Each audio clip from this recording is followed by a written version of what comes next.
உலகெங்கும் வாழும் அன்பார்ந்த முருகர் சொந்தங்களுக்கு வணக்கம். இமயமலை முருகர் ஆராய்ச்சி 1ஆம் தேதியிலிருந்து 30ஆம் தேதி வரைக்கும் நான் சேகரித்த விஷயங்களில் நான் சேகரிச்சதை விட முருகர் உணர்த்தினார் அப்படின்னு தான் சொல்லணும். இன்றைக்கி தேதி வீடியோ எடுக்கிற நாள் ஜூன் 1ஆம் தேதி காலை 7:40க்கு இந்த காணொலி எடுக்கிறோம்.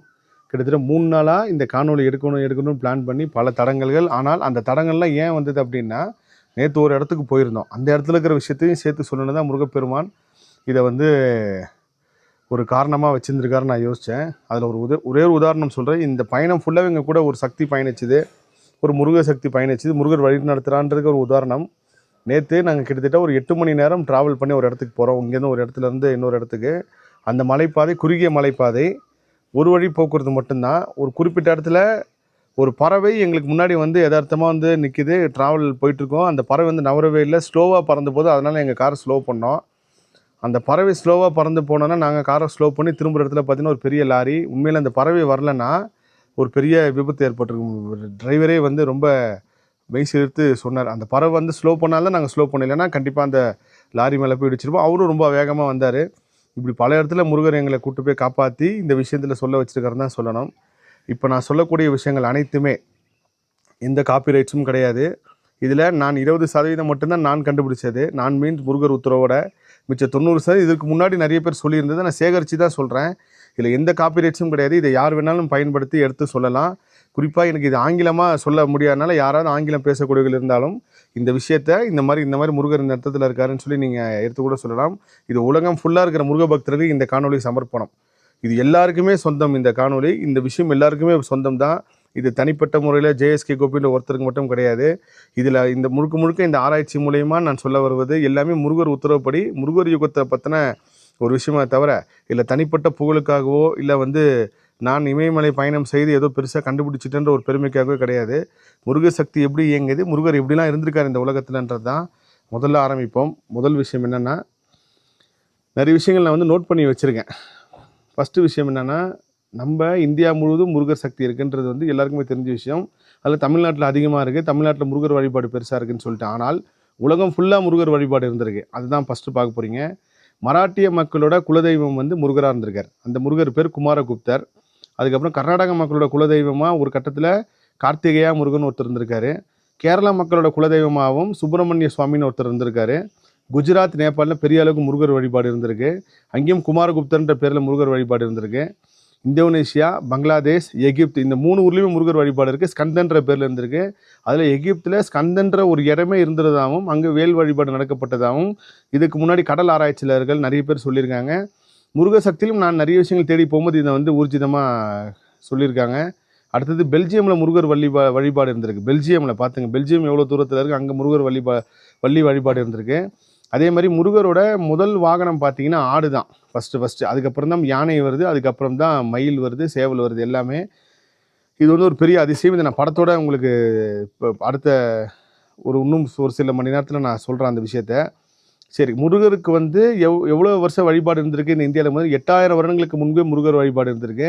கடலுக்கு வேளாண் ஒரு பேர் இருந்திருக்கு. கடல் முருகருக்கு சொந்தம். கடலுக்கு வேளாண் ஒரு பேர் இருந்திருக்கு. ஈரானில் முருகர் வழிபாடு இருந்திருக்கு. ஈரானில் பழனின்னு ஒரு ஊர் இப்பவும் இருக்குது. ஆப்கானிஸ்தான், ஈரானில் முருகர் வழிபாடு இருந்ததாகவும் அங்கே பழனின்னு ஒரு ஊர் இப்பவும் இருக்குது. கூகுளில் சர்ச் பண்ணி நீங்கள் பார்க்கலாம்.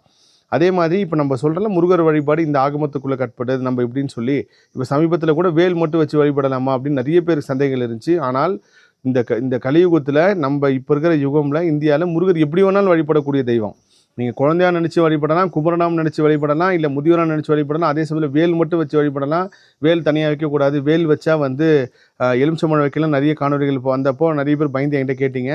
முழுக்க வேல் கருணையின் வடிவான ஒரு சக்தி கொண்டது. அது ரொம்ப உக்ரமான ஆனதாவோ இல்லை நம்மளை பலி வாங்கிறதுக்கோ படைக்கப்பட்டது கிடையாது. முழுக்க வேல் கருணையோட வடிவான சக்தி தான் அந்த வேல். ஆனால் நீங்கள் வேல் மட்டும் வழிபட்டாலும் மிகப்பெரிய முருக சக்தி உங்களுக்கு வழிபடும். இன்னொரு விஷயம், தமிழ்நாட்டில் பொதுவாக எல்லா மயானத்திலும் சிவபெருமான் இருப்பார், நம்ம பார்த்துருப்போம். ஆனால் இங்கே தமிழ்நாட்டில் மயானத்தில் முருகர் வழிபாடு இருந்திருக்கு, முருகர் இருக்குது. அதுவும் நான் விரைவில், ஏன்னா முருகரோட சக்தியை பற்றி பேசணுன்னா இந்த சாதாரண ஒரு 10 நிமிஷம் காணொலியிலையோ இல்லை ஒரு நாள்லையோ சொல்லிட முடியாது. அதுக்கெலாம் கிட்டத்தட்ட ஒரு யுகமே தேவைப்படும். அந்தளவுக்கு முருகர் சக்தியை பற்றி சொல்லி ஆகணும். ஒரு சின்ன ஒரு 3 நிமிஷம் காணொலியோ 5 நிமிஷம் காணொலியோ சொல்லிட முடியாது. முருகருக்கு பஞ்சபூதங்களில் நெருப்பு, நீர், இந்த ரெண்டுமே முருகருக்கு மிகப்பெரிய சொந்தம். இந்த கலியுகத்தில் முருகரோட பஞ்சபூத சக்தியில் 2 சக்தி வந்து முருகருக்கு சொந்தம். நீரும் நெருப்பும் வந்து மிகப்பெரிய அளவுக்கு முருகருக்கு சொந்தம். அதேமாதிரி இலங்கை வந்து இதுக்கு முன்னாடி சொர்ண பூமின்னு இருந்திருக்கு. அந்த சொர்ண பூமி ஆட்சி பண்ணதே முருகர் தான். அதுக்கப்புறம் இதோட பெரிய ஒரு மிராக்கலான ஒரு விஷயம் என்னென்னா, தமிழ்நாட்டில் இப்போ நான் நேற்று ஒரு இடத்துக்கு போய் ஒரு காணொலி பதிவு பண்ணியிருந்தேன். அதை வரப்போ பாருங்கள். அங்கே இங்கே நிதின் ஷேர்மான்னு சொல்லி ஒரு இமயமலை ஆராய்ச்சியாளர், முருகரை பற்றி ஆராய்ச்சி பண்ணுறவர். அவர் யார் அப்படின்னு பார்த்தீங்கன்னா, மகாபாரதம் ராமாயணம் பற்றின ஆராய்ச்சி பண்ணியிருக்காரு. இது எல்லாமே எங்கேருந்து கண்டுபிடிக்கப்பட்டது, இந்த உலகத்துக்கு சொல்லப்பட்டதுன்னு பார்த்தீங்கன்னா, ஸ்கந்த புராணம்னு ஒன்று தான் சொல்லப்பட்டிருக்கு. அவர் கண்டுபிடிச்சிருக்காரு. அப்போ அவர் என்ன சொல்கிறாருன்னா, உலகத்தில் எல்லாத்துக்கும் பவர் ஆஃப் அந்த ஒரு ஸ்டாமினா வந்து ஒரு சக்தி வந்து இந்தியாவில் இருக்குது. இந்தியா வந்து மிகப்பெரிய சக்தினா, அதில் இந்தியாவுக்கு மிகப்பெரிய சக்தி வந்து தமிழ்நாட்டில் இருக்குன்றார். நான் இது முன்கூட்டியே சொல்லியிருந்தேன். எப்படின்னா, இந்தியா வந்து உலகத்துக்கே மதர் போர்டுனா நம்ம தமிழ்நாடு தான் உலகத்தில் இந்தியா தான் வந்து எல்லாத்துக்கும் ஆர்டிஸ்க்குன்னா நம்ம தமிழ்நாடு தான் மதர் போர்டுன்னு அப்படின்னு சொல்லியிருப்பாங்க. ஏன்னா அவங்க இங்கேருந்து தான் உலகம் ஃபுல்லாக எல்லா சக்தியும் போயிருக்காங்க. அது எந்த ரிலிஜனாக இருந்தாலும் சரி, மனித சக்தி எப்படி அந்த ஒரு டிஎம் சவுந்தரராஜன் பாட்டில் வரும், மனித சக்திக்கு எட்டாத தத்துவமே, அந்த மாதிரி இப்போ வரைக்கும் நேற்று ஒரு நிதின் சர்மா சொன்னது என்னன்னா, இதெல்லாம் நம்ம 1% தான் புரிஞ்சிருக்கோம். இன்னும் 99% நம்மளால் புரிஞ்சிக்கவே முடியாது. முருக சக்தி எப்படி வேலை செய்யுது, சிவபெருமான் முருகர் எந்த அளவுக்கு பெருசாக பண்ணிகிட்டு இருக்காங்க, மகாபாரத ராமாயணம் நடந்து இப்பயும் பேரல் ஒரு யூனிவர்சிட்டி நடந்துக்கிட்டு இருக்கு அப்படின்னு சொன்னார். அதில் தமிழ்நாட்டில் இருந்தால் எல்லா ஆர்ஜினும் போயிருக்காங்க உலகம் ஃபுல்லாகவே. அதில் கடம்பன்னு ஒரு குளம் இருந்திருக்கு. இதுதான் முருகரோட முதல் குளம். கடம்பன்னு ஒரு குளம் இருந்திருக்கு, வேட்டுவன் ஒரு குளம் இருந்திருக்கு. இந்த கடம்பன் குளத்தில் தான் முருகர் வழிபாடு ஆரம்பிச்சிருக்கு. நான் சொல்கிறது எல்லாமே ஒரு 8000-9000 வருஷத்துக்கு முன்னாடி. இதை ஆதாரப்பூர்வமாக சொல்கிறதுக்காக சில விஷயங்கள் திரட்டிட்டு இருக்கேன். அது தெரிஞ்சதுக்கப்புறம் சொல்கிறேன். தமிழர்களுக்கு கடம்பன் ஒரு பேர் இருந்திருக்கு. அதுக்கப்புறம் தான் தமிழர்னு ஒரு பேர் இருந்திருக்கு. கடம்பன், வேட்டுவன்ற ஒரு பேர் இருந்திருக்கு. அசாமில் முருகர் வழிபாடு இருந்திருக்கு. அதுக்கப்புறம் ஆரோரான்னு ஒரு இனம் இருந்திருக்காங்க. நம்ம இப்போ எப்படி ஆதிவாசிலாம் சொல்கிறாங்க, அந்த ஆரோரான்றது முருகர் சம்மந்தப்பட்ட இனம் தான். ஆதிவாசி எல்லாமே முருகர் வழிபட்டிருக்காங்க. அங்கே வேல் மட்டும்தான் இருந்து வழிபட்டிருக்காங்க. இந்த உலகத்தில் வந்து இந்த எல்லா சக்தியும் ஒரு சக்தி வந்து ஒன்று சேர்க்குது. அந்த சக்தி தான் சதாசிவம். அந்த சதாசிவத்தை பற்றி இன்னும் வந்து நான் உணர்ந்தது வந்து ஒரு கடுகு அளவு தான். ஆனால் ஒரு பெரிய கடல் அளவு, மலை அளவு, அதை தாண்டி இந்த யூனிவர்ஸ் அளவு, அண்டம் ஃபுல்லாக இருக்குது அந்த சக்தி. அந்த சக்தியை வந்து பேசுகிற அளவுக்கு நம்மளுக்கு வந்து சக்தியும் தகுதி இருக்கான்னு தெரியல. அந்த சதாசிவன்ற பேரை மட்டும் சொல்கிறேன், நீங்கள் தேடுங்க. ஏன்னால் அவர் தான் இந்த எல்லா சக்திக்கும் அப்பாற்பட்ட ஒரு பிளாக் ஹோல் சக்தின்னு சொல்லி சொல்கிறாங்க. அதுக்கப்புறம் முருகருக்கு முதல்ல நம்ம எப்படி முருகர் ஆரம்பம்ன்றதுக்கப்புறம் முருகருக்கு முதல்ல ஒரு பேர் இருந்தது, அக்னி ஜாதர்ன்னு சொல்லி ஒரு பேர் இருந்திருக்கு. அதே சமயத்தில் அஜம், கஜம், சிகி இந்த 3மே முருகருக்கு வாகனமாக இருந்திருக்கு. ஆடு, யானை, மயில். அதில் மிகப்பெரிய சக்தி ஆயுதமாக இருக்கிறது வந்து மயில் பெருசாக இருந்திருக்கு. இது எல்லாமே எங்கே சொல்ல வருதுன்னா, சிக்கல் புராணத்தில் இந்த வார்த்தை இருக்குது. இது எல்லாமே தேடி கண்டுபிடிங்க. அதுக்கப்புறம் ஒடிசாவில் முருகர் இருந்திருக்காரு. வெஸ்ட் பெங்காலில் முருகர் வழிபாடு இருந்திருக்கு. வெஸ்ட் பெங்கால் ஐயங்கரநாதர்ன்ற முருகர் வழிபட்டிருக்காங்க. எல்லா விதமான சடங்குகள் முருகருக்கு இருக்குது. இப்போ சமீபத்தில் ஒரு காணொலி பரவச்சு. என்னென்னா, ஒரு ஆட்டை வெட்டி அதில் வந்து முருகருக்கு ரத்த அபிஷேகம் பண்ணுறது. இந்த மாதிரி பல வழிபாடு உலகம் ஃபுல்லாக முருகருக்கு இருந்திருக்கு. இதுதான் அப்படின்னு கிடையாது. இப்போ நம்ம ஒரு வழிபாடு செய்கிற மாதிரி இன்னும் பல நம்ம இதுக்கு முன்னாடி ஒரு 300 வருஷத்துக்கு முன்னாடி ஒரு வழிபாடு, அதுக்கு முன்னாடி ஒரு 100 வருஷத்துக்கு முன்னாடி ஒரு வழிபாடு, 1000 வருஷத்துக்கு முன்னாடி எல்லா வழிபாடும் இருந்திருக்கு. இதில் நம்ம முருகர் ஏன் தமிழ்நாட்டுக்கு மட்டும் நம்மளுக்கு சொந்தம் அப்படின்னா, நம்மளுக்கு மட்டும்தான் ஒரு சோல்மேட், நம்ம ஆன்மாவோட தொடர்பு உள்ளவர். மற்ற எல்லாருக்குமே உடலோடையும் மனதோடையும் தொடர்பு உள்ளவர். நம்மளுக்கு மட்டும்தான் ஒரு ஆன்மாவோட தொடர்பு உள்ளவர் முருகர். அதனால் நம்மளால் மட்டும்தான் முருகனை உணரவே முடியுது, அதிகமாக முருகரை கொண்டாட முடியுது. நம்ம கொண்டாடினால உலகத்தில் வர எந்த முருகர் கொண்டாடப்படுறது. இதுதான் சத்தியம். தமிழர்களுக்கு மட்டும்தான் முருகர் சொந்தம். மற்ற எல்லாருக்குமே ஒரு பந்தம். நம்மளோட சோல்மேட்டே அவர் தான். அதுக்கப்புறம் முருக சக்தி அதிகமாக வேலை செய்கிற என்னன்னு பார்த்தீங்கன்னா, ஆஞ்சநேயர்கிட்ட அதிகமாக வேலை செய்யுது. ஆஞ்சநேயர்கிட்ட மிகப்பெரிய முருக சக்தி வேலை செய்யுது. நரசிம்மர்கிட்டையும் முருகர் சக்தி பெருசாக இருக்குது. இல்லை இன்னொரு கூஸ்பமான விஷயம் என்னன்னா, இமயமலையில் கார்த்திகேயபுரம்னு ஒரு ஊர் இருந்திருக்கு. அங்கே முருகர் ஆட்சி பண்ணியிருக்கார். இது எல்லாமே கலியுக தொடக்க காலத்தில். அதுக்கப்புறம் பாதாள லோகம்னு சொல்லி ஒரு இடத்துக்கு போயிருந்தோம் நேற்று. அந்த காணொலி வரும் பாருங்கள். இந்த யூனிவர்ஸ்லேருந்து இன்னொரு அப்படியே யூனிவர்ஸு, கிட்டத்தட்ட அது ஒரு மிஸ்ட்ரின்னு தான் சொல்லணும் அந்த இடம். அந்த இடம் கண்டுபிடிக்கப்பட்டதே முருகரால் தான். முருகப்பெருமான் ஸ்கந்தபுராணத்தில் தான் கண்டுபிடிச்சிருக்காங்க. இமயமலை எல்லா இடத்துலையுமே இருக்கிற எல்லா கோயிலும், கேதார்நாத்தாக இருக்கட்டும், பத்ரிநாத் இருக்கட்டும், கைலாயா இருக்கட்டும், மவுண்ட் கோயில் எல்லாமே ஸ்கந்தபுராணம்ன்ற ஒரு இடத்துல இருந்து தான் ஒரு இப்போ அந்த தகவலில் இருந்து இந்த விஷயத்துலையுமே கண்டுபிடிச்சி சொல்லியிருக்காங்க. அதுக்கப்புறம் பாண்டவ கோயில்னு சொல்லி ஒரு இடத்துக்கு போயிருந்தோம். அதோட தொடர்ச்சி காணொலியும் வரும் பாருங்கள். அந்த பாண்டவ கோயிலில் ஒரு பெரிய அதிசயம்னா, அங்கே முருகர் எங்களை போக வச்சிருக்காரு. எதுக்கு போக வச்சிருக்காரு? இந்த தகவலை சொல்கிறதுக்காக. அங்கே பாண்டவ கோயிலில் வேல் வழிபாடு இருந்திருக்கு. நாங்கள் வேல் காட்டுற பாருங்க, பாபாஜி கிட்டே இருக்குது. அங்கே பாபாஜி வந்திருக்காரு. அங்கே ஒரு சாமியார் ஒருத்தர் சந்தித்தோம். அந்த ஜெகதீஷ்னு சொல்லி அந்த சாமியார். அவர் என்ன சொல்கிறாருன்னு பார்த்தீங்கன்னா, பெரிய அற்புதமான ஒரு தகவல் சொன்னார். அமாவாசை கைலாயத்திலேருந்து கார்த்திக் சுவாமி கோயிலுக்கு சிவபெருமான் வந்து முருகரை பார்க்க வருவாராம். அவர் முருகரை பார்க்க வரும்போது அப்போ என்ன வேணால் சிவபெருமானை பார்க்கறதுக்கு எத்தனை ரிஷிகள், முனிகள், ஞானிகள், சித்தர்கள் எல்லாருமே கார்த்திக் சுவாமி இடத்துக்கு வந்து அங்கே சந்திப்பாங்க. இது இப்போயும் நடந்திருக்கு. நாங்களும் அமாவாசைக்கு போவோம்னு சொன்னார். இது பெரிய யாருக்குமே தெரியாத ஒரு விஷயம். அதே மாதிரி வந்து இந்த அமாவாசைக்கும் இல்லை எப்பயாவது ஒரு அமாவாசையும் கண்டிப்பாக அந்த இடத்துல போய் தியானம் பண்ணணும்னு சொல்லி இது இன்னைக்கு காலையில் தான் ஒரு உத்தரவு வந்துச்சு, கண்டிப்பாக நான் போவேன். அதுக்கப்புறம் யாதுவா ராஜ்யம்னு ஒன்று வந்திருக்கு. யாதுவா ராஜ்யம், கிழக்கு ராஜ்யம், இந்த ராஜ்யத்துக்கே முருகர் தான் தலைவர். கிழக்கு சம்மந்தப்பட்ட எல்லா இடத்துக்கும் முருகர் தான் தலைவராக இருந்திருக்காரு. அதுக்கப்புறம் நான் ஒரு காயின் ஒன்று வந்து இப்போ ஒருத்தர் கண்டுபிடிச்சேன். 415 வருஷத்துக்கு முன்னாடி முருகர் வழிபாடு இருந்தது காயினாக இருக்குது. மயிலும் முருகரும் சேர்ந்து, அதுவும் விரைவில் வரும். அதேமாதிரி கார்த்திக் சுவாமி கோயிலுக்கு நாங்கள் போயிருந்தோம் பார்த்தீங்கன்னா, அங்கே 360 குகை இருக்குது. அந்த 360 குகையிலும் பல ரிஷிகள் ஞானிகள் தவம் பண்ணியிருக்காங்க. காகாபுஜனர் அங்கேருந்து முருகரை வழிபட்டுட்டு இருக்காருன்னு சொல்லப்படுது. இந்த எல்லா விஷயமும் உலகத்தில் தெரியறதுக்கு முக்கியமான காரணம் ஆதிசங்கரர். ஆதிசங்கரர் மூலியமாக தான் இந்த எல்லா விஷயமும் தெரிய வந்திருக்கு. அதனால் அந்த ஆதிசங்கரர் வந்து பெரிய அளவுக்கு ப்ளே பண்ணியிருக்காரு. முருகர் வழிபாடு செய்கிறவங்க ஆதிசங்கர வழிபாடும் செய்கிறது வந்து பெரிய சந்தோஷம், அதில் உத்தமம்னு சொல்லலாம். அதுக்கப்புறம் கலியுகம். இந்த கலியுகமே மிகப்பெரிய அளவுக்கு போர். அவர் நிதின் சர்மா வந்து என்ன ஆராய்ச்சியில் கண்டுபிடிச்சிருக்காரு அப்படின்னு பார்த்தீங்கன்னா, சூரன் அசுரனுக்கு போர் நடந்துகிட்டு இருக்கு, நல்லவர் கெட்டவருக்கு. அந்த ஒரு சைமன் டைமில் நம்ம இருக்கிற டைம்லேயே இந்த போர் நடந்துருக்கு. முருகர் எல்லாத்தையும் பார்த்துட்டு இதுவும் பார்த்துக்கிட்டு இருக்காரு அப்படின்னு சொல்கிறாரு. அதே மாதிரி சேவல்ன்ற நம்ம தெரியும், சேவர் குடியில் அது இந்தியில் வந்து சேவலில் வந்து முருகா அப்படின்னு சொல்லி இங்கே சொல்கிறாங்க. இதை தாண்டி பாம்பு வடிவமாக தான் முருகர் பெரிய அளவுக்கு சக்தி வேலை செய்கிறாரு. இதை வந்து நான் ஆராய்ச்சியில் கண்டுபிடிச்சி நான் சொல்ல வந்த விஷயம் வந்து அவர்கிட்ட சொன்னப்போ அவர் எனக்கு முன்னாடி இதை சொன்னார். அது ஒரு பெரிய அற்புதம். அடுத்து வந்து படங்கள் பார்ப்போம். இதுதான் வந்து வட இந்தியாவில் முருகர் வழிபாடு இருந்தத ஒரு படம். இந்த படம் நான் தனியாகவும் பதிவு பண்ணுறேன். வருஷத்துக்கு ஒரு தடவை இங்கே முருகருக்கு வேல் வச்சு வழிபடுவாங்க. இவர் பேரும் கார்த்திகேயா ஜெயங்கரநாதன் இருக்கு. இது வந்து முன்கூட்டியே பார்த்துருப்பீங்க. ஆப்பிரிக்காவில் முருகர் வழிபாடு இருந்தது. அதுக்கப்புறம் ஆதி கார்த்திக்னு ஒருத்தர் வந்திருக்கார். அவர் தான் நம்ம எப்படி கைலாயத்திலேருந்து முருகர் சண்டை போட்டு நம்ம தண்டாயுதபாணி வந்துடும், அதுக்கு முன்னே அந்த டைமில் இருந்த ஆதி கார்த்திக் கிட்டத்தட்ட 350 வருஷம் பழமையை வாழ்ந்த ஒரு வழிபாடு கொல்கத்தாவில் இப்பயும் இருக்குது. இந்த இவர் தான் ஜெயங்கர கார்த்திக். இந்த ஜெயங்கர கார்த்திக் தான் கிட்டத்தட்ட 300 வழிபாடாக இந்தியாவில் வட இந்தியாவில் எல்லா இடத்துலையும் இருக்குது. அதுக்கு முன்னாடி நம்ம முருகர் வழிபாடு ஆரம்பித்தாலும் இப்பயும் இருக்குது.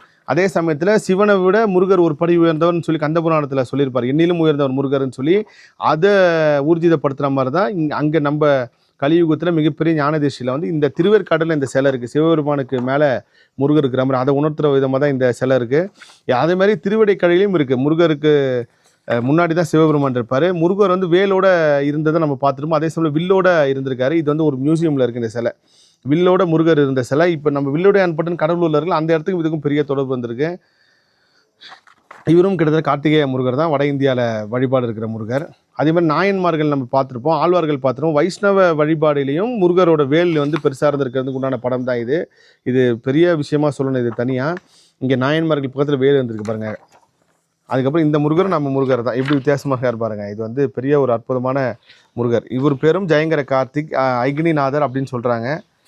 இது வட இந்தியாவில் இப்போவும் முருகர் வழிபாடு உள்ள ஒரு கோவில். கொல்கத்தா, பங்களாதேஷ், இந்தோனேஷியா இந்த மாதிரி எல்லா இடத்துல இருந்தாலும் நார்த் இந்தியாவில் பெரிய அளவுக்கு முருகர் வழிபாடு இப்போ கோயிலாகவும் இருக்குது. முருகர் வழிபாடு நடந்துட்டுருக்கு. இப்போ பார்க்க போகிற படம் தான் பெரிய அற்புதம் படம். இந்த படம் வந்து 100 வருட பழமை வாய்ந்த படம். இந்த படம் 2 இடத்துல இருக்குது நம்ம இந்தியாவில். மும்பையில் ஒருத்தங்கிட்ட இருக்குது. அதேமாதிரி வேலூர் ஓசூரில் இருந்தால் இந்த படம் எனக்கு கிடச்சிது. மும்பையில் நான் ஒரு முருக பக்தர் சந்திக்கும் போது சொன்னாங்க, எனக்கு எப்படி அர்ணகிரிநாதர் வழிபாடு முருக பக்தர்கள் செய்யணும் அப்படின்னு உத்தரவு வந்துச்சோ, அப்போது அது கிடச்சி ஒரு 10 நாள் இந்த படம் கிடைக்கிது. என்னென்னா இந்த படத்தோட வயது 100 வயது. இங்கே பாருங்கள், அர்ணகிரிநாதர் இருக்கார், வீரபாக இருக்கார், பிரம்மா, விஷ்ணு, வள்ளி, தெய்வானை. இந்த வள்ளியும் தெய்வானையும் ஒரு கலரில் இருக்காங்க, ரெட் அண்ட் ப்ளூ. இதுக்கு ஒரு மிகப்பெரிய மிஸ்டேக் இருக்குது. அதை நான் தனியாக பதிவு பண்ணுறேன். முருகரோட வாகனம் ஆடு தான் முதல்ல இருந்ததுக்கு உதாரணம் பாருங்கள். இதில் ஆடு இருக்குது. கிட்டத்தட்ட இந்த படம் வந்து ஒரு 100 வருட பழமை வாய்ந்த படம். இந்த படத்தை வந்து நான் தனியாகவும் பதிவு பண்ணுறேன் பாருங்கள்.